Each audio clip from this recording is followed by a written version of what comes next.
kedua pembuluh darah, dan yang ketiga paru-paru. Nah, organ yang pertama adalah jantung. Jantung berukuran kira-kira sekepalan tangan kita. Jantung kira-kira ada yang tahu tidak? Jantung itu letaknya di mana? Ada yang tahu? Nah, benar sekali. Tadi teman kalian Aira sudah menjawab. Jawabannya sudah benar. Kasih aplaus untuk teman kalian Aira. Nah, benar sekali. Jantung terletak di dalam rongga dada sebelah kiri.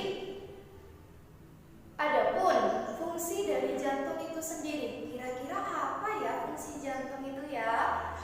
Nah, ada yang menjawab lagi. Zian menjawab dengan jawaban yang benar. Fungsi jantung adalah memompa darah ke seluruh tubuh. Di dalam jantung terdapat otot-otot yang sangat kuat yang biasa kita sebut dengan miokardium. Organ peredaran darah yang kedua adalah pembuluh darah. Bisa kalian simak? Ini contoh dari pembuluh darah. Pembuluh darah adalah tempat mengalirnya darah dari jantung ke seluruh tubuh maupun sebaliknya. Dalam pembuluh darah terbagi atas dua jenis, yaitu pembuluh nadi dan pembuluh balik.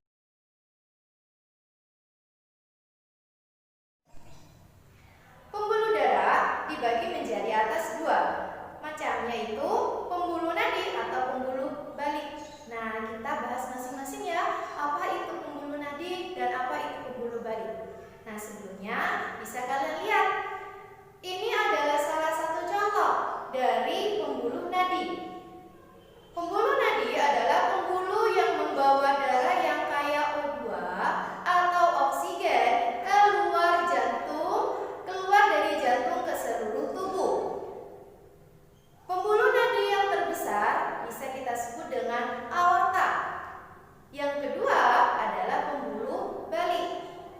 Ini gambar dari contoh pembuluh balik. Pembuluh balik atau pembuluh vena adalah pembuluh yang membawa darah yang kaya CO2 atau karbon dioksida dari seluruh tubuh ke jantung.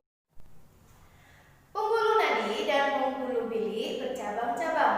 Ujung cabang pembuluh paling terkecil bisa kita sebut dengan apa kira-kira anak-anak? Nah, benar sekali, pembuluh kapiler. Di dalam pembuluh kapiler terjadi pertukaran oksigen dan karbon dioksida. Peredaran darah yang ketiga adalah paru-paru. Nah, perhatikanlah gambar paru-paru di samping ini. Paru-paru memiliki peranan yang sangat penting dalam proses peredaran darah. Dalam proses peredaran darah, paru-paru berfungsi sebagai penyuplai oksigen ke dalam darah. Darah yang telah diedarkan ke seluruh tubuh tidak lagi mengandung oksigen, akan tetapi banyak mengandung karbon dioksida. Setelah kembali ke jantung, darah yang kaya akan karbon dioksida tersebut dipompa ke dalam paru-paru. Selanjutnya, karbon dioksida diambil dan diganti dengan oksigen melalui pernafasan atau bisa kita sebut dengan respirasi. Nah, bisa kalian tahu ya bahwasanya paru-paru memiliki peranan penting dalam sistem peredaran darah. Selanjutnya, tadi Bu Guru sudah menjelaskan tentang organ-organ yang terdapat pada sistem peredaran darah. Sekarang, Bu Guru akan menjelaskan tentang sistem peredaran darah. Perlu kalian tahu, sistem peredaran darah dibagi menjadi dua. Kira-kira apa? Benar sekali, ada sistem peredaran darah besar, ada pula sistem peredaran darah kecil. Nah, Bu Guru akan menjelaskan dari sistem peredaran darah besar terlebih dahulu ya. Perhatikanlah gambar di samping ini. Ini adalah bagan tentang urutan sistem peredaran darah besar. Adapun urutan dari sistem peredaran darah besar dimulai dari bilik kanan menuju arteri purnomalis, dari arteri purnomalis selanjutnya menuju ke paru-paru, dari paru-paru menuju vena pulmonalis dan berakhir di serambi kiri. Anak-anak, tadi Bu Guru sudah menjelaskan tentang sistem peredaran darah besar. Selanjutnya, Bu Guru akan menjelaskan tentang urutan dari sistem peredaran darah kecil. Perhatikanlah gambar di samping ini. Ini adalah salah satu contoh bagan sistem peredaran darah kecil. Ada yang tahu urutan dari sistem peredaran darah kecil kira-kira apa saja? Ada yang tahu? Benar sekali, jawaban dari Edo.